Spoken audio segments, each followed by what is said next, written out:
तुमने हल्की फुल्की गड़बड़ी की, यहाँ से क्रिस क्रॉस मेथड किया, 40 तुमने 4 लिख दिया, बस नहीं 40 को क्या लिख दिया 4, यहाँ पे ये गड़बड़ी कर दी, ठीक है। यहाँ तो ठीक किया, बस इसकी वजह से पूरा गड़बड़ आ गया, आगे पूरे स्टेप्स गड़बड़ हो गए।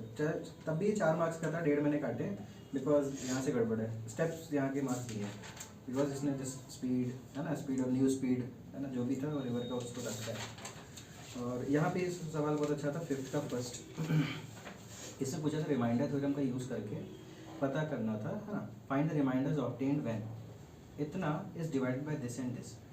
अच्छा, if the sum of the reminders is इतना, जस्ट अज्यूम करते हैं कि मैं x माइनस एक्स प्लस 1 है तो x बराबर -1 रखूंगा इस पूरी इक्वेशन में, तो एक रिमाइंडर बचेगा, क्योंकि रिमाइंडर बच रहा है ना, फैक्टर थोड़ी है दोनों, फैक्टर अगर होते तो ये पूरी तरह से एग्जैक्टली डिवाइड करता, रिमाइंडर ही नहीं बचता। और x बराबर 2 रखूंगा तो इसको सॉल्व करूंगा, ठीक है, उसमें रिमाइंडर बचेगा। उन दोनों का सम इन्होंने बोला है कितना है, 1 है, तो इसने लिखा है कि f-1 प्लस f ऑफ 2 बराबर क्या है 1, ठीक है। इसको R1 R2 लिख देते हैं, रिमाइंडर 1 रिमाइंडर 2, ठीक है। अब इसमें रख रहे हो तो इसमें जब पूरा सॉल्व किया तो 9 + 2 क्या है, क्या रखने पे -1।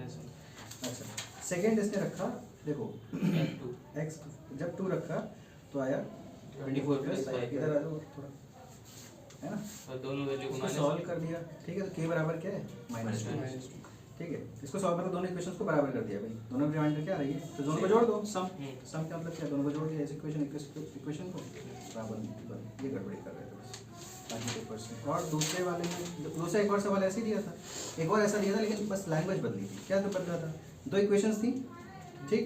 अब उनसे बोलता है उस इक्वेशन में 6th वाला, इस इक्वेशन में बोलता है कि when divided by this and this, when divided by x - 4 leave the same remainder, यानी एक बार x बराबर 4 रखेंगे इसमें, एक बार x बराबर 4 रखें इसमें, वी गेट R1 बराबर R2, रिमाइंडर सेम है।